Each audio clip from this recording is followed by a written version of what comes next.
முஸ்லீம்களாக இருக்கக்கூடிய நாம் பொதுவாகவே நாம் சந்திக்கிற எல்லா விஷயங்களிலும் அல்லாஹுவின் அருளும் பரக்கத்தும் நிறைவாக வேண்டும் என்று விரும்புகிறோம். அது நமக்கு கைகூடுகிற பொழுது நமக்கு சந்தோஷமும் மகிழ்ச்சியும் ஏற்படுகிறது. அது கிடைக்கப்பெறாமல் ஒரு விதமான தேக்க நிலையில் நிற்கிற பொழுது நமக்கு வருத்தமும் ஏக்கமும் இருக்கிறது. பரக்கத்தான வாழ்க்கை வேண்டும், மன மகிழ்ச்சியான வாழ்க்கை வேண்டும் என்று எல்லோரும் ஆசைப்படுகிறோம். பரக்கத்தென்றால் வெறுமின்னை நாம் சம்பாதிக்கக்கூடிய பொருளாதாரத்தில் மட்டுமல்ல, நம்முடைய குடும்பத்தில், நம்முடைய பிள்ளைகளில், நாம் செய்யும் தொழிலில், நாம் ஈட்டும் வருமானத்தில், நம்முடைய ஆரோக்கியத்தில், நம்முடைய நிம்மதியில், இப்படி தொட்டு தொட்டு வாழ்க்கைக்கான எதுவெல்லாம் மூல ஆதாரமாக இருக்கிறதோ அத்துணையிலும் நமக்கு பரக்கத்து வேண்டும். இந்த பரக்கத்திற்கான வழியை குர்ஆனும் திருநபி ஸல்லல்லாஹு அலைஹி வஸல்லம் அன்னவர்களும் அற்புதமாக நமக்கு காண்பித்து தந்திருக்கிறார்கள். அல்லாஹ் அல் குர்ஆனிலே நபிகள் பெருமானார் ஸல்லல்லாஹு அலைஹி வஸல்லம் அன்னவர்களுடைய அந்த இஸ்ரா என்கின்ற பயணத்தை அறிமுகப்படுத்தும் பொழுதே சொன்னான், சுபஹானல்லதி அஸ்ரா பி அப்திஹி, இரவோடு இரவாக தன்னுடைய அடியாரை அல்லாஹ் அழைத்து சென்றான். மஸ்ஜிதுல் ஹராம் இலல் மஸ்ஜிதில் அக்ஸா, ஹரமிலிருந்து அக்ஸா பள்ளிவாசல் வரை, பாலஸ்தீனத்தில் இருக்கக்கூடிய பைத்துல் முகத்தஸ் வரை அழைத்து சென்றான். அவன் தூய்மையானவன் என்று சொல்லிவிட்டு பைத்துல் முகத்தஸிற்கு இருக்கக்கூடிய மிக முக்கியமான சிறப்பம்சத்தை அங்கே கோடிட்டு காட்டுகிறான். அல்லதி பாரக்னா ஹவுலா, பைத்துல் முகத்தஸ் என்கின்ற அந்த பள்ளிவாசல் எப்படிப்பட்டது என்றால் அதனை சுற்றியும் நாம் அல்லாஹ்வாகிய நாம் பரக்கத் செய்திருக்கிறோம். பரக்கத் பொருந்திய மண் அது என்று அல்லாஹ் அடையாளப்படுத்தினான். பெருமானார் ஸல்லல்லாஹு அலைஹி வஸல்லம் அன்னவர்களுக்கு அருளப்பட்ட அல் குர்ஆன், இதிலே 114 அத்தியாயங்கள் இருக்கிறது. 6200 சொச்சம் வசனங்கள் இருக்கிறது. எல்லாமே அருள் பொருந்திய வசனங்கள் தான், அதிலே மாற்று கருத்து இல்லை. எல்லாருமே அல்லாஹுவோடு பேசுவதற்கான வழிதான், அதிலே மாற்று கருத்து இல்லை. அவனுடைய கலாம் தான் அது, அவனுடைய பேச்சு தான். ஆனாலும் சில குறிப்பிட்ட சூறாக்களுக்கு பெருமானார் ஸல்லல்லாஹு அலைஹி வஸல்லம் அதனுடைய மகத்துவத்தை, அதனுடைய முக்கியத்துவத்தை உம்மத்திற்கு சொல்லித்தர மறக்கவில்லை. அதிலே முக்கியமான சூரா, முதன்மையான சூரா, சூரா பக்ரா. பெருமானார் ஸல்லல்லாஹு அலைஹி வஸல்லம் அவர்கள் சொன்னார்கள், திருக்குர்ஆனிலேயே மிக நீளமான சூரா. அந்த சூறாவை பற்றி அறிமுகப்படுத்தும் பொழுது சொன்னார்கள், இக்ரஊ சூரத்தல் பக்ரா, நீங்கள் சூரா பக்ரா ஓதுங்கள், வீட்டிலே சூரா பக்ரா ஓதுங்கள். ஃபஇன்ன அக்தஹா பரக்கா, எந்த வீட்டில் சூரா பக்ரா ஓதப்படுமோ அந்த வீட்டுக்கு அல்லாஹ் பரக்கத்தை கொடுப்பான். அதை எடுத்துக்கொண்டவர், சூரா பக்ராவை ஓதக்கூடியவர் பரக்கத்தான பெருவாழ்வு வாழ்வார். தர்குஹா ஹஸ்ரா, அதை ஓதாமல் விட்டு விடுபவர் உள்ளபடியே அதனுடைய அருளும் அதனுடைய மகத்துவமும் தெரிந்ததற்கு பிறகும் அதை தொடாமல் இருக்கக்கூடியவர், அதற்கு ஓதுவதற்கான என்ன முயற்சியையும் எடுக்காமல் இருக்கக்கூடியவர் உள்ளபடியே கை செய்தத்திற்குரியவர் தான் என்று பெருமானார் ஸல்லல்லாஹு அலைஹி வஸல்லம் அடையாளப்படுத்தினார்கள். இப்போ சூரா பக்ரா ஓதுங்கன்னு சொல்லி விடலை, அதை ஓதுறதுனால பரக்கத் கிடைக்கும் என்று பெருமானார் ஸல்லல்லாஹு அலைஹி வஸல்லம் சொல்வதின் வழியாக பரக்கத் நம் வாழ்க்கைக்கு எவ்வளவு முக்கியமானது என்பதை சொல்லித் தருகிறார்கள். எனவே தான் மக்காவிலிருந்து மதீனாவுக்கு ரசூலுல்லாஹ் வருகிறார்கள். ஹிஜ்ரத் என்ற பயணத்தின் ஊடாக மக்காவில் ஏகதேசம் வாழ்வின் 80% கழிந்து போனது. மிச்சம் இருக்கக்கூடிய 20% அந்த வாழ்க்கையினுடைய காலகட்டம் மதீனாவிலே அல்லாஹ் ஏற்பாடு செய்திருந்தான். ஹிஜ்ரத் என்ற பயணத்தின் வழியாக மதீனாவுக்கு வந்தார்கள். வந்த உடனே ஒரு துவா செய்தார்கள். மதீனா மண்ணுக்கு வந்தவுடன் ஒரு துவா செய்தார்கள். என்ன துவா கேட்டிருப்பார்கள் நினைக்கிறோம்?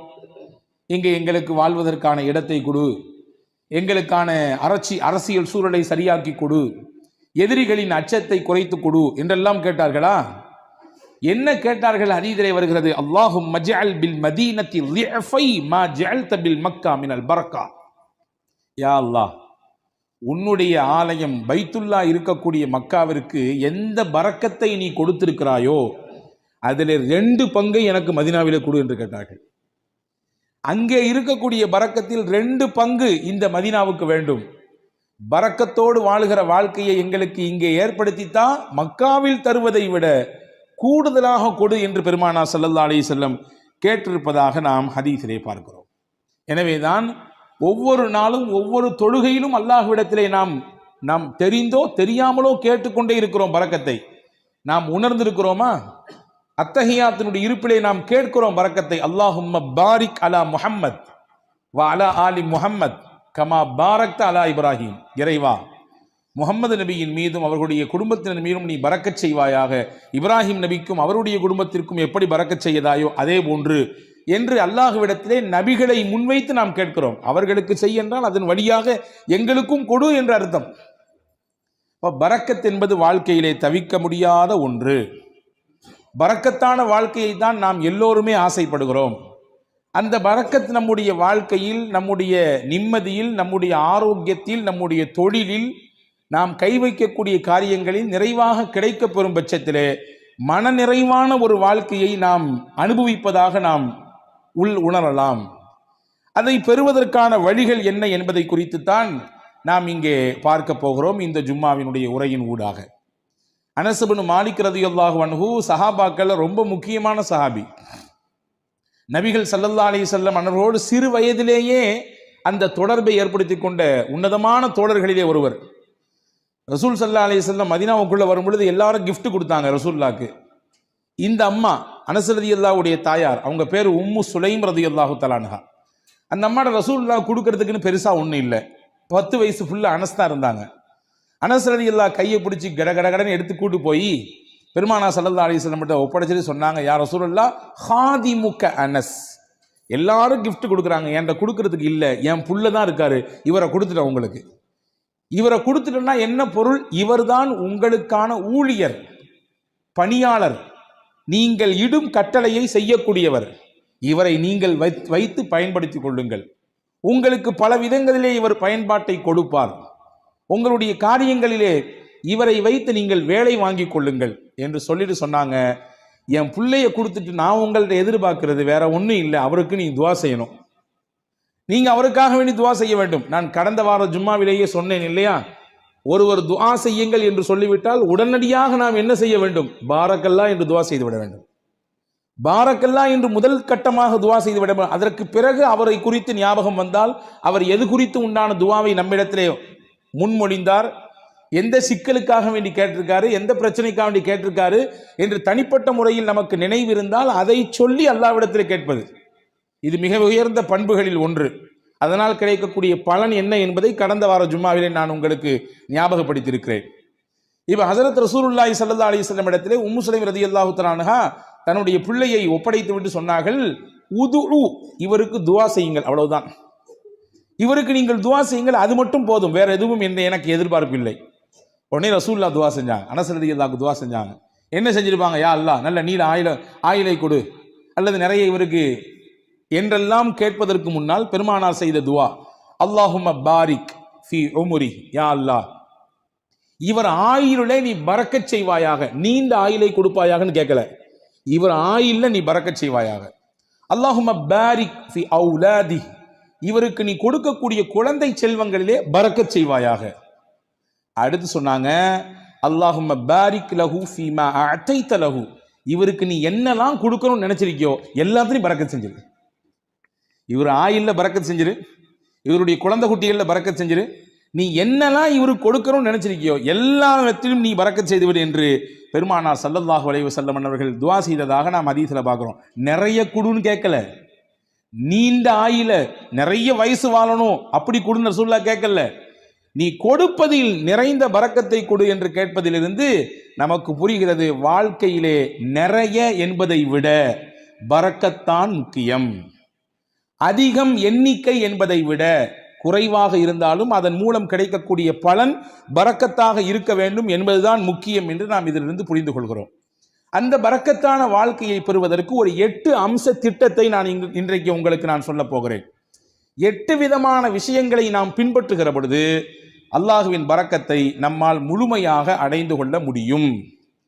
நம்பர் 1, முதலில் பரக்கத்தை பெறுவதற்கு நாம் என்ன முயற்சியை மேற்கொள்வது? 1, ரசூலுல்லாஹ் சொன்னாங்க, உங்களில் யார் வயசுல பெரியவங்களோ அவங்கள நீங்க மரியாதை கொடுப்பதிலிருந்து, உங்கள் காரியங்கள் அனைத்திலும் அவர்களை முன்னிலைப்படுத்துவதிலிருந்து அல்லாஹ் உங்களுக்கு பரக்கத்தை தருவான். வாப்பாக்கு வயசாயிடுச்சு, வீட்டில் மூத்தவங்க தான் இருந்தாலும் இந்த விஷயங்கள்லாம் அவங்களுக்கு அந்த அளவுக்கு பிடிபடாது. அதனால சொல்லிக்கலாம், எல்லாம் முடிஞ்சு கடைசியிலே சொல்லிக்கலாம் என்பதல்ல. ஒரு கட்டத்தில் அவரும் வாலிபம், குழந்தை பேரு, தொழில், வியாபாரம் என்று எல்லாவற்றையும் கடந்துதான் வந்திருக்கிறார். இப்பொழுது அவருக்கு வயதான நிலை, வயோதிகம், அதனாலே அவரை ஒதுக்கி வைக்குதல், தள்ளி வைக்குதல் என்பதெல்லாம் இல்லை. என்ன விஷயம் செய்தாலும் பெரியவர்களுக்கான முன்னுரிமையை, முன்னிலைப்படுத்துதலை, அவர்களுக்கான மரியாதையை நீங்கள் நிறைவாக செய்யுங்கள். இதன் ஊடாக அல்லாஹ் உங்களுக்கு பரக்கத்தை தருவான். எந்த வீட்டில் பெரியவர்களுக்கு மரியாதை இருக்கிறதோ அந்த வீட்டிலே பரக்கத் இருக்கிறது என்று பொருள். எந்த வீட்டில் பெரியவர்கள் உதாசீனம் செய்யப்படுகிறார்களோ, வயதிலே மூத்தவர்கள் வேண்டா வெறுப்பாலோ அவர்கள் பராமரிக்கப்படுகிறார்களோ, அவர்களின் பேச்சுக்கும் அவர்களுடைய ஆலோசனைக்கும் முன்னுரிமை கொடுக்கப்படாமல் தள்ளி வைக்கப்படுகிறார்களோ, புரிந்து கொள்ளுங்கள், அங்கே பரக்கத் எடுபடுகிறது என்று பொருள். பெருமானா ஸல்லல்லாஹு அலைஹி வஸல்லம் அவர்களுக்கு ஒரு நாள் ஒரு அன்பளிப்பு வந்தது. ஒரு கிண்ணம் நிறைய பால். ரசூலுல்லாஹ் பொதுவாகவே தனக்கு கிஃப்ட் வந்துச்சுன்னா தான் பயன்படுத்துவாங்க. சில நேரங்களில் பக்கத்தில் இருக்கவங்களுக்கு கொடுத்து அதை பயன்படுத்த துவங்குவாங்க. அன்னைக்கு பால் வந்திருக்கு. தபரானி ஷரீஃபில் இந்த ஹதீஸ் வருகிறது. ரசூலுல்லாஹ் உட்கார்ந்துருக்காங்க. அந்த சைடில் பார்த்தீங்கன்னா சையதுனா அபூபக்கர் ரலியல்லாஹு அன்ஹு, சையதுனா உமர் ரலியல்லாஹு அன்ஹு, மூத்த சஹாபாக்கள், இஸ்லாத்தில் மிகப்பெரிய பங்களிப்பு ஆற்றியவர்கள், நபியோடு தங்கள் வாழ்க்கை முழுவதையும் அர்ப்பணித்த ஒரு உன்னதமான சஹாபாக்கள் 2 பேர் இருக்கிறாங்க. மதீனாவில் நடந்த நிகழ்ச்சி இது.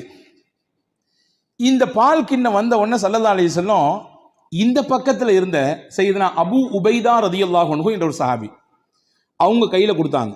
குடிங்க அபூ உபைதான்னு சொன்னாங்க. அபூ உபைதா ரலியல்லாஹு அன்ஹு கையில் பாலை வாங்கிட்டு ரசூலுல்லாஹையும் பார்க்குறாங்க, பக்கத்தில் இருக்கக்கூடிய அபூபக்கர் நாயகத்தையும் பார்க்குறாங்க, உமர் நாயகத்தையும் பார்க்குறாங்க. என்னடா இது, நபிக்கு ரொம்ப நெருக்கமானவங்க 2 பேரும் அங்கே இருக்க, நமக்கு ரசூலுல்லாஹ் கொடுக்குறாங்களே என்பதுதான் அவர்களின் பார்வையின் பொருள். பார்த்துட்டு ரசூலுல்லாஹ்ட்ட சொன்னாங்க, யா ரசூலல்லாஹ் அன்த அவுலா பிஹி மின்னி, இந்த பாலை முதலாக அருந்துவதற்கு என்னை விட நீங்கள் தான் தகுதியானவர்கள். ஏன்னா நான் சாதாரண அபூ உபைதா, நீங்க அல்லாஹ்வின் ரசூல் நீங்கள். எனவே நீங்கள் தான் இதை துவங்கி வைக்க வேண்டும். ரசூலுல்லாஹ் சொன்னாங்க, ஹுத் யா அபா உபைதா, எடுங்கள், குடியுங்கள் அப்படின்னு சொன்னாங்க. இப்போ 2ஆம் கட்டமா அபூபக்கர் நாயகத்தை பார்க்குறாங்க, உமர் நாயகத்தை பார்க்குறாங்க. பார்வையின் அர்த்தம் என்ன? என்னை விட இஸ்லாமிய வருகையில் முதன்மையானவர்களாச்சே இவர்கள் எல்லாம், பங்களிப்பு செய்வதிலே முக்கியமானவர்களாச்சே இவர்கள் எல்லாம், அவங்க குடிச்சா நல்லா இருக்குமே என்ற பெருந்தன்மையான மனதோடு சையதுனா அபூ உபைதா ரலியல்லாஹு பார்க்கும் பொழுது ரசூலுல்லாஹ் அப்பவும் சொன்னாங்க, அபூ உபைதா நீங்க தான் குடிக்கணும், குடிங்கன்னாங்க. சையதுனா அபூ உபைதா ரலியல்லாஹு அன்ஹு குடிக்க துவங்கும் நேரத்திலே கையில் பக்கத்தில், வாய்க்கு பக்கத்தில் பால் கிண்ணம் போய்விட்டது. ஆனாலும் அவர்கள் மனம் ஏதோ ஒரு விஷயத்திற்காக வேண்டி மறுக்கிறது. கீழே கொண்டு வந்து சொன்னாங்க, யா ரசூலுல்லாஹ் நீங்க குடிச்சிட்டு தந்தா நல்லா இருக்கும். 3வது தடவையாக பெருமானா ஸல்லல்லாஹு அலைஹி வஸல்லம் அபூ உபைதா ரலியல்லாஹு இடத்திலே சொன்னார்கள், இஷ்ரப், அபூ உபைதா நீங்கள் குடியுங்கள். ஃபைன்னல் பரக்கத்த மஅ அகாபிரினா, பரக்கத் என்பது நம்மிலே யார் வயதிலே பெரியவர்களாக இருக்கிறார்களோ அவர்களிடத்திலிருந்து தான் துவங்குகிறது. இங்கே இருக்கும் நபர்களிலேயே வயதால் பெரியவர் நீங்கள். என்னை விட, அபூபக்கர் ரலியல்லாஹு விட, உமர் ரலியல்லாஹை விட வயதால் மூத்தவர்கள் நீங்கள் குடிக்க வேண்டும். அங்கிருந்து பரக்கத் கிடைக்க வேண்டும். ஃபமல்லம் யர்ஹம் சகீரனா வலம் யுஜல்ல கபீரனா ஃபலைஸ மின்னா, நம்மிலே சிறியவர்கள் மீது இரக்கம் காட்டாதவர்கள், பெரியவர்களுக்கான மூத்தவர்களுக்கான கண்ணியத்தை தராதவர்கள் நம் வழியை சார்ந்தவர்கள் இல்லை என்று பெருமானா ஸல்லல்லாஹு அலைஹி வஸல்லம் வார்த்தையோடு சொல்லி முடிக்காமல் அதை செயல்படுத்தியும் காண்பித்தார்கள். பரக்கத் எங்கிருந்து துவங்குகிறது? எந்த இடத்தில் மூத்தவர்களுக்கான மரியாதை இருக்குமோ, கண்ணியம் இருக்குமோ, அவர்களுடைய சொல்லுக்கான மிகச்சிறந்த அந்த புரிதலோடு அதை எதிர்கொள்ளக்கூடிய பக்குவம் இருக்குமோ, அங்கே பரக்கத்தும் இருக்கும். இதுக்கு நேர்மாறாக பெரியவர்கள் உதாசீனப்படுத்தப்படுவதும், அவர்களுடைய கண்ணியம் சீர்குலைக்கப்படுவதும், வேண்டா வெறுப்போடு அவர்களை அரவணைப்பதும் பராமரிப்பதும், அவர்களுடைய வார்த்தைகள் தூக்கி வீசப்படுகிற நிலையிலே வைக்கப்படுவதும் பரக்கத்தை எடுப்பதற்கான வழி என்று மார்க்கம் நமக்கு கற்றுத்தருகிறது. அப்ப முதல் விஷயம், 8 விஷயத்துல முதல் விஷயம், பரக்கத்தான பெருவாழ்வு வாழ்வதற்கு மூத்தவர்களின் அந்த கண்ணியம் காக்கப்பட வேண்டும். 2வது, உறவுகளும் சொந்தங்களும் அரவணைக்கப்பட வேண்டும். அதிலே பரக்கத் இருக்கிறது. உறவுகளையும் சொந்தங்களையும் அரவணைத்து வாழ்தல் தான் நமக்கு இஸ்லாம் காட்டி தந்திருக்கிற அற்புத வழி. பல நேரங்களிலே அதிலே பல பெருத்த சிக்கல்கள் இருக்கத்தான் செய்யும், சிக்கல் இல்லாமல் இல்லை. உறவுகளை திருப்திப்படுத்தி நிம்மதியோடு இணைந்து வாழ்வதிலே பல சிக்கல்கள் இருக்கத்தான் செய்கிறது, அதிலே மாற்று கருத்து இல்லை. ஆனாலும் அந்த சிக்கலையும் எதிர்கொண்டு விவகாரங்கள் ஏற்படுகிற பொழுது அதையும் மிகச்சரியாக கையாண்டு உறவை தன் கையிலிருந்து நழுவ விடாமல் பாதுகாத்து யார் இணைத்துக் கொள்கிறாரோ பெருமானார் சொன்னார்கள், பரக்கத்தான வாழ்க்கை அல்லாஹ் அவருக்கு கொடுப்பான். ரசூலுல்லாஹ்வுடைய ஹதீஸ் வந்திருக்கிறது. அனஸ் பின் மாலிக் ரலியல்லாஹு அறிவிக்கிறார்கள், மன் ஹப்ப அன் யுபஸத லஹு ஃபீ ரிஸ்கி, அல்லாஹ் இவருக்கு தரக்கூடிய ரிஸ்கிலே யாருக்கு நல்ல விசாலம் கிடைக்க வேண்டும் என்று ஆசைப்படுகிறாரோ, விசாலமான ரிஸ்க், அதாவது பரக்கத்தான ரிஸ்க் கிடைக்கும் யார் ஆசைப்படுறாரோ, நீண்ட ஆயுள் கிடைக்க வேண்டும் என்று யார் விருப்பப்படுகிறார்களோ, ஃபல் யஸில் ரஹ்மா, தன் சொந்தங்களையும் உறவுகளையும் அவர் அரவணைத்துக் கொள்ளட்டும், அதன் வழியாக அல்லாஹ் பரக்கத்தை தருவான். அப்ப இதுக்கு நேர் ஆப்போசிட் என்ன? உறவுகளும் சொந்தங்களும் யாருடைய மனதிலே ஒரு பெரிய விஷயமாகவே இல்லை. நான் நன்றாக இருக்கிறேன், என் குடும்பம், என் மனைவி, என் பிள்ளைகள் எல்லாம் சிறப்பா இருக்கிறோம், அண்ணன் எப்படி போனால் நமக்கு என்ன, மாமா எப்படி போனால் நமக்கு என்ன, உறவுகள் எப்படி போனால் நமக்கு என்ன என்கின்ற உணர்வு எங்கே வருகிறதோ அங்கே பரக்கத்தை எல்லாம் எடுத்து விடுவான். உங்களுக்கு ஒன்று தெரியுமா? 2 நபிமார்கள் சேர்ந்து துவா செய்தார்கள். ஒன்று மூசா அலைஹிஸ்ஸலாம், இன்னொன்று அவர்களுடைய சகோதரர் ஹாரூன் அலைஹிஸ்ஸலாம். யாருக்கு எதிராக துவா செஞ்சாங்க தெரியுமா? ஃபிரௌன் என்கின்ற சர்வாதிகாரிக்கு எதிராக துவா செஞ்சாங்க. உச்சபட்சமான சர்வாதிகாரத்தினுடைய உச்சாணி கொம்பில் இருந்து ஆட்டம் போட்டவன், ஆடியவன் ஃபிரௌன். அவனுக்கு எதிராக அந்த 2 நபிமார்களும் துவா செய்றாங்க. அந்த 2 நபியில ஒன்னு ரசூல், மூசா அலைஹிஸ்ஸலாம் ரசூலும் கட்டப்பட்டவங்க, உலுல் அஸ்முல கட்டுப்பட்டவங்க. 5 நபர்கள் உல் அஸ்மு, அதாவது உறுதிமிக்க மனமிக்கவர்கள் என்று குர்ஆன் சொல்கிறது 5 நபிமார்களே. அந்த 5 நபிமார்கள்ல ஒன்னு செய்தனா மூசா அலைஹிஸ்ஸலாம். ரசூல் அல்லாஹுவோடு நேரடியாக பேசுவதற்குரிய வாய்ப்பை பெற்றவர்கள் செய்தனா மூசா அலைஹிஸ்ஸலாம். தனிச்சிறப்பு போய்கிட்டே இருக்காது. மூசா அலைஹிஸ்ஸலாம் பற்றி தனியா ஒரு ஜும்மா பேசணும், அவ்வளவு இருக்குது செய்தி. அந்த மூசா நபியும் ஹாரூன் அலைஹிஸ்ஸலாமும் துவா செய்கிறாங்க ஃபிரௌன் என்ற கொடியவனுக்கு, சர்வாதிகாரிக்கு எதிராக. ஆனால் அவர்கள் செய்த துவா 40 வருஷத்துக்கு பிறகுதான் பதிலே கொடுக்கப்பட்டது. துவா செஞ்சு முடிச்சு 40 வருஷத்துக்கு பின்னாடி தான் ஃபிரௌனுக்கு அழிவு வந்தது. ஃபிரௌன் நைலிலே மூழ்கினான். ஏன் இந்த 40 ஆண்டு கால தாமதம்? நமக்கு இயல்பாக கேள்வி எழும். ஒரு நபி கேட்கிற துவா, நீங்களோ நானோ கேட்கிற துவாவே நாளைக்கு உடனடியாக கபூலாக வேண்டும் என்று நினைக்கும் பொழுது, அல்லாஹுவின் உயர்ந்த நெருக்கத்தை பட்ட 2 நபிமார்கள் கேட்கிற துவாவை 40 ஆண்டு காலம் தள்ளி போட்டான் அல்லாஹ். அதிலே பல காரணங்கள் இருக்கிறது. அதிலே முக்கியமான ஒரு காரணம் என்ன தெரியுமா? ஃபிரௌனிடத்திலே ஒரு நல்ல பண்பு இருந்ததாம். தன் உறவுகளை அவன் எப்பொழுதுமே சேர்த்து வைத்துக் கொள்வான். அவர்களுக்கானதை கொடுத்து கொண்டே இருப்பான், அவர்களை பராமரித்துக் கொண்டே இருப்பான். அல்லாஹ் நினைத்தான், இந்த பண்பில் இருந்தாவது அவனுக்கு ஏதாவது ஒரு சில நிமிடமாவது அவன் கொஞ்சம் ஒதுங்கி நம்மின் பக்கம் வரமாட்டானா என்று அல்லாஹ் எண்ணினான். எனவே அந்த வேதனையை கொஞ்சம் தள்ளி போட்டு கொண்டே இருந்தான்.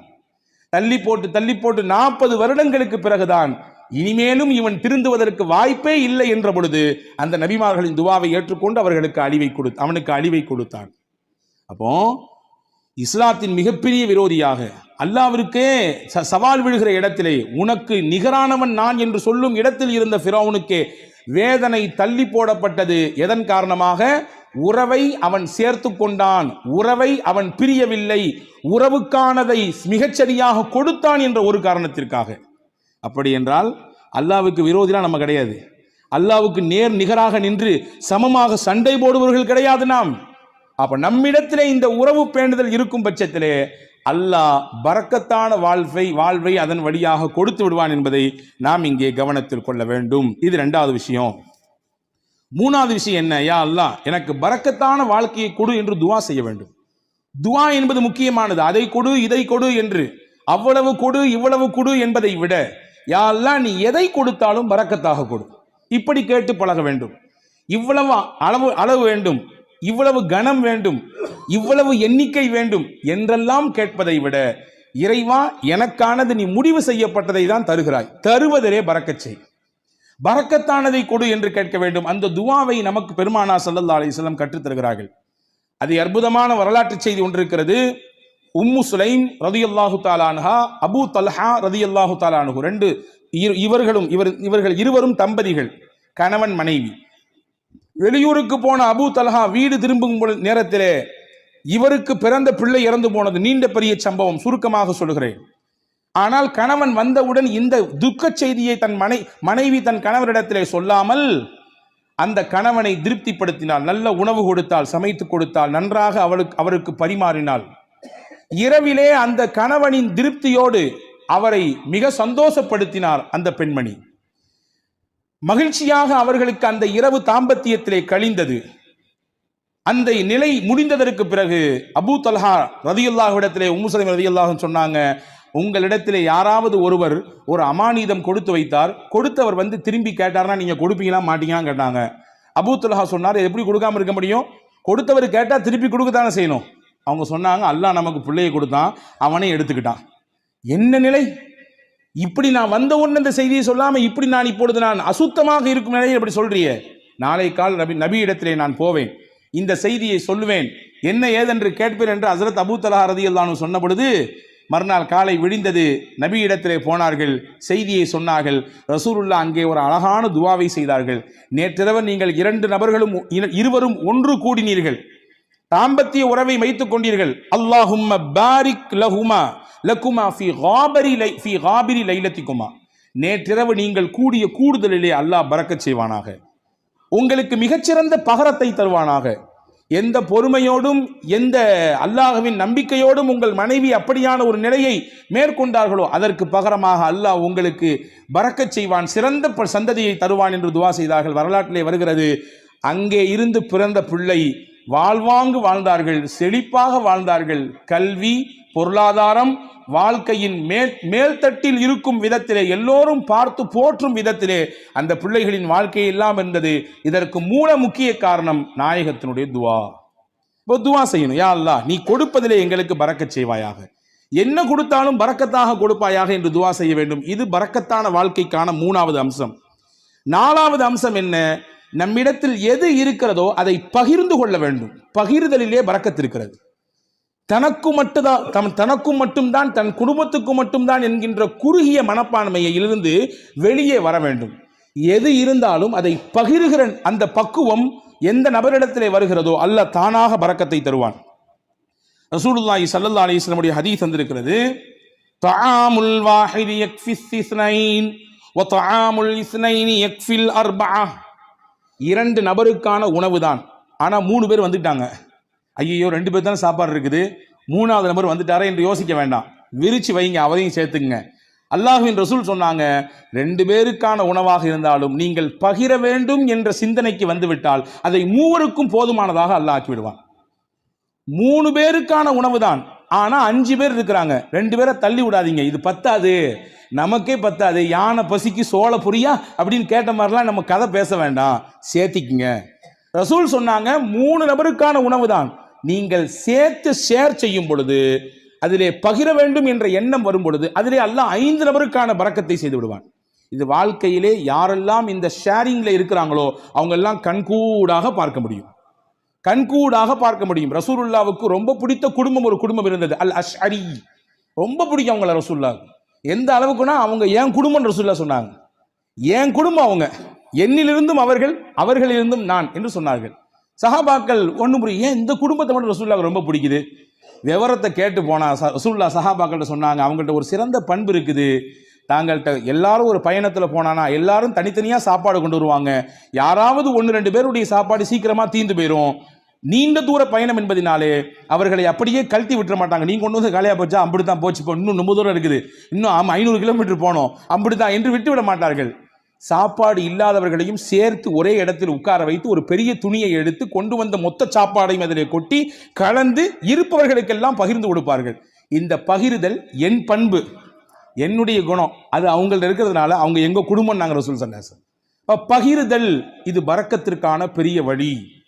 நம்மில எது இருக்கிறதோ அதை பகிர்ந்து கொள்வது, குடிப்பதற்கு இவ்வளவுதான் நீர், அதை பகிர்ந்து கொள்வது, உணவு இவ்வளவுதான் இந்த இடத்திற்கான விஷயம், பகிர்ந்து கொள்வது. எனக்கு மட்டும் வேணும், என் குடும்பத்துக்கு மட்டும் வேணும் என்று முன் தயாரிப்பு செய்து முன்னால் எடுத்து வைப்பதை விட இருப்பதை கொண்டு பகிர்வதனால் அல்லாஹ் பரக்கத்தை தருவான். இது 4வது வழி. 5வது பரக்கத்துக்கான முக்கியமான வழி, இன்னைக்கு நம்மள பல பேர் மறந்துவிட்ட விஷயம், சாப்பிடும் பொழுது எல்லாரும் சேர்ந்து உட்கார்ந்து சாப்பிடுங்க நாங்கள் சொல்லலாம். எல்லாரும் சேர்ந்து உட்கார்ந்து சாப்பிடுங்க, தனித்தனியா சாப்பிடாதீங்க. ஆனா இன்னைக்கு காலப்போக்கில் வேக உலகத்தில் இருக்கிறோம் நாம், அதனாலே பல விஷயங்களை இழந்து விட்டோம். ஆனால் நம் முன்னோர்கள், நம்முடைய தாய் தகப்பன், நம் தாதி எல்லாம் நம்முடைய வீடுகளிலே சேர்ந்து தான் உட்கார்ந்து சாப்பிடுகிற வழக்கத்தை சொல்லி தந்திருக்கிறார்கள். இன்னைக்கு வரைய சில ஊர்களிலே கலன் சாப்பாடு என்று ஒன்று இருக்கிறது. ஒரே பிளேட்ல உட்கார்ந்து மொத்தமா சாப்பிடுறது, ஒரே பிளேட்ல உட்கார்ந்து 4 பேர் 5 பேர், இதுவெல்லாம் நிகழ்ச்சிகளுக்கு என்பதை தாண்டி சாதாரணமாக இயல்பாக அன்றாட சாப்பாடு அப்படி சாப்பிடுகிற பழக்கம் இன்னைக்கும் சில ஊர்களிலே இருக்கிறது. ஆனா கால ஓட்டத்தில் அதெல்லாம் நம்ம விட்டுட்டோம். ஒரே வீட்டில் இருக்கிறோம், 5 பேர் தான் இருக்கிறோம், 5 பேரும் 5 டயத்துல சாப்பிட்றோம். சஹாபாக்கள் வந்து ரசூலுல்லாஹ்ட்ட ஒரு நாள் சொன்னாங்க, யா ரசூலல்லாஹ் இன்னா நாகுலு வலா நஷ்பஉ, நிறைய சாப்பிட்றோம், வயிறே நிறைய மாட்டேங்குது, என்ன செய்யறதுன்னு கேட்டாங்க. சஹாபாக்கள் ரசூலுல்லாஹ் கேட்டாங்க, அன்தும் தாகுலூன ததஃபர்ரகூன், எல்லாருமே தனித்தனியா சாப்பிட்ற மாதிரி தெரியுது, ஆமாவான்னு கேட்டாங்க.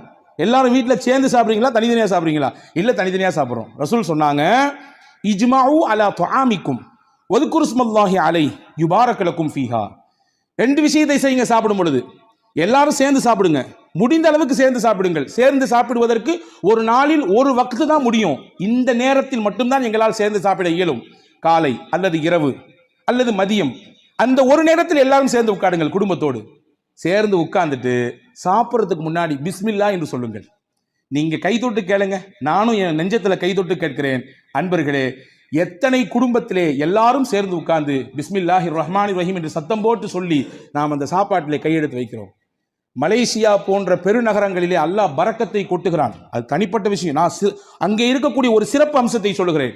சாப்பிடும் பொழுது குடும்பத்தில் உட்கார்ந்து விட்டால் உடனடியாக யாரும் உணவிலே கை வைக்க மாட்டார்கள். எல்லாரும் உட்காரணும். உட்கார்ந்த உடனே அந்த வீட்டில் இருக்கக்கூடிய பெரியவர் சொல்லுவாரு, பிஸ்மில்லாஹிர் ரஹ்மானிர் ரஹீம் ஆரம்பிங்கம்பாரு. அதுக்கு பின்னால் தான் சாப்பிடவே துவங்குவார்கள். எனக்கு என்னவோ தெரியவில்லை, அந்த வார்த்தையை அவர்கள் முழுவதுமாக பின்பற்றுவதானோ என்னவோ அல்லாஹ் பரக்கத்தை கொட்டென்று கொட்டுகிறார், பல ரூம்கள்ல தர்றான். எனவே உணவின் சமயத்திலே நாம் சேர்ந்து சாப்பிடுவது பரக்கத்திற்கான முக்கியமான வழி. இது 5வது விஷயம். 6வது விஷயம் என்ன? ரசூலுல்லாஹ் சொன்னாங்க, உங்க வீட்டுக்குள்ள போகும்போது சலாம் சொல்லிட்டு போங்க, சலாம் சொல்லிட்டு வெளியே வாங்க, இது பரக்கத்தை உங்க வீட்டுக்கு தரும்னாங்க ரசூலுல்லாஹ். ஹஸரத் ரசூலுல்லாஹ் சொன்னாங்க, 3 விஷயம் அல்லாஹ்வுடைய பொறுப்பு, அல்லாஹ்வுடைய கண்ட்ரோல்ல வந்துருது. அதிலே 1, மன் தஹல பைத்தஹு வஸல்லம ஃபஹுவ ضامن على الله, யார் வீட்டுக்கு நுழையும் பொழுது சலாம் சொல்லிட்டு போறாரோ அவர் அல்லாஹ்வுடைய கஸ்டடியில வந்துடுறாரு, அல்லாஹ்வுடைய நேரடி பார்வையில வந்துடுறாரு, அவருக்கானதை அல்லாஹ் கொடுத்து விடுவான். ஹதீஸ்ல இப்படி ஒரு வார்த்தை வருது, இன் ஆஷ ருஸிக வ குஃபிய, அவர் வாழ்ந்தால் மனநிறைவான வாழ்க்கையை வாழ்வார். வ இன் மாத்த அதுஹலகுல் ஜன்னா, இதை அப்படி கண்டினியூவா ஃபாலோ பண்ணாருன்னு சொன்னா 3 விஷயம் சொன்னாங்க. அந்த 3ல 1 தான் நான் சொல்லியிருக்கேன், 2 தேவைப்படுறவங்க தனியா வந்து கேளுங்க. அந்த 3ல் 3 விஷயத்தை யார் பின்பற்றுகிறாரோ வாழ்ந்தால் போதுமான வாழ்க்கையை அல்லாஹ் அவருக்கு தருவான். 2வது, அவர் மௌத்தாகி விட்டால் அல்லாஹ் நேரடியாக சொர்க்கத்தை கொடுப்பான். அதுல 1 தான் வீட்டுக்கு போகும்போது சலாம் சொல்லிட்டு போறது. உங்க வீட்டுக்கு அல்லாஹ் பரக்கத்தை தருவான், பரக்கத்தான வாழ்க்கையை உங்களால் வாழ முடியும் என்பதை ரசூலுல்லாஹ் சொன்னார்கள். இது 6வது விஷயம். 7வது விஷயம் என்ன? அல்லாஹ் எதை நமக்கு அளந்திருக்கிறானோ அல்ஹம்துலில்லாஹ், போதும் என்ற மனமே பொன் செய்யும் மருந்து நான் தமிழ்ல இல்லையா, இன்னைக்கு அதுதான் நம்மள்ட்ட இல்லை. இருக்கு, வேணும் வேணும் வேணும். எப்ப வரை வேணும்? மௌத்த சந்திக்கிற வரையும், இஸ்ராயில பார்க்கிற வரையும் வேணும், அந்த நிமிஷம் வரையும் வேணும். அன்பர்களே, எது கிடைக்கிறதோ அது குறைவோ அதிகமோ அல்ஹம்துலில்லாஹ் என்று சொல்ல பழக வேண்டும். அப்படியான பழக்கம் இருக்கிறது. நீங்கள் சொல்லும் வார்த்தை அது அல்லாஹ்விற்கு பிடித்து போனால் அல்லாஹ் அதிலே பரக்கத் செய்து விடுவான். எப்படிங்க இருக்கிறீங்க? நீ யார்ட்டையா கேளுங்க, என்னத்தை போகுது, மூட்டி வலி, முதுகு வலி, அங்கிட்டு வலி, இங்கிட்டு வலி, மருத்துவ செலவு, அப்படி இப்படி ஒரு பெரிய லிஸ்ட். நல்லா இருக்கிறன்றதுக்கு நிறைய பாயிண்ட்ஸ் இருக்கும், அதை நம்மள பல பேர் சொல்றதே இல்லை. ஆனா அல்லாஹ்வின் ரசூல் சொன்னாங்க, உங்களுக்கு அல்லாஹ் என்ன கொடுத்திருக்கானோ அதுல எது நலவு இருக்கிறதோ அதை நீங்கள் சொல்லி பழகுங்கள், அல்ஹம்துலில்லாஹ் என்று சொல்லுங்கள், அல்லாஹ் பரக்கத்தை தருவான். அப்ப போதும் என்கின்ற மனம், இது பரக்கத்தை பெற்று தருவதற்கான 7வது வழி. 8வது முக்கியமான வழி, பயபக்தி மிக்க வாழ்க்கையை நாம் வாழ்வதற்கு பழகி கொள்ள வேண்டும். தக்குவா மிக்க வாழ்க்கையை நம்முடைய தொழிலில், நாம் சந்திக்கும் நபர்களில், நாம் பேசும் பேச்சில், நாம் பார்க்கும் பார்வையில், நாம் நடக்கும் நடையில், உடையில், பாவனையில், அனைத்திலும் அல்லாஹ் ஒருத்தன் நம்மளை பார்த்துக்கிட்டு இருக்கான்னு சிந்தனையில வாழணும். அந்த சிந்தனை நம்மள பல பேருக்கு பல சமயங்களில் போறதுனால தான் பாவத்தில் போய் விழுந்துடுறோம். ரசூல் சொன்னாங்க, யாருக்கு இந்த தக்குவா மிக்க வாழ்க்கையை வாழ வேண்டும் என்ற பிரியம் வந்து விடுகிறதோ, பரக்காத்தின் மின சமாய் வல்லர், வான பூமியில் என்ன பரக்கத்திற்கோ எல்லாத்தையும் அல்லாஹ் கொண்டு வந்து கொட்டிடுவான். வான பூமியில் என்னென்ன பரக்கத்துகள் எல்லாம் உண்டோ மொத்தத்தையும் கொண்டு வந்து அவர்களின் காலுக்கு கீழே கொட்டி விடுவான் என்று பெருமானா ஸல்லல்லாஹு அலைஹி வஸல்லமுக்கு அல்லாஹ் சொன்னான். அப்போ இந்த 8 காரியங்களும் பரக்கத்தான செழிப்பான வாழ்க்கையை வாழ்வதற்கான வழிகள் என்று மார்க்கம் அழகாக கற்றுத்தருகிறது. வல்ல அல்லாஹ் அப்படிப்பட்ட மிகச்சிறந்த புரிதல் மிக்க வாழ்க்கையை வாழுகிற தௌஃபீக்கை அல்லாஹ் உங்களுக்கும் எனக்கும் எல்லா மக்களுக்கும் தந்தல் புரிவானாக. அல்லாஹ் எதை நமக்கு தருகிறானோ அதில் நிறைந்த பரக்கத்தையும் அருளையும் தருவானாக. என்னென்ன நெருக்கடிகள் எல்லாம் நம் வாழ்க்கையிலே நமக்கு உண்டோ அத்துணை நெருக்கடிகளையும் அல்லாஹ் நீக்கி தருவானாக. நம்முடைய வாழ்வை அல்லாஹ் வசந்தமாக ஆக்கி தருவானாக. இருக்கக்கூடிய கஷ்டங்களை எதிர்கொள்ளக்கூடிய ஆற்றலை தந்து அதை மிக சீக்கிரமாக நம்மிடத்திலிருந்து வெளியாக்குவானாக என்ற உயர்ந்த துவாவோடு விடைபெறுகிறேன். வாஹிர் தாவானா அல்ஹம்துலில்லாஹி ரப்பில் ஆலமீன். அஸ்ஸலாமு அலைக்கும்.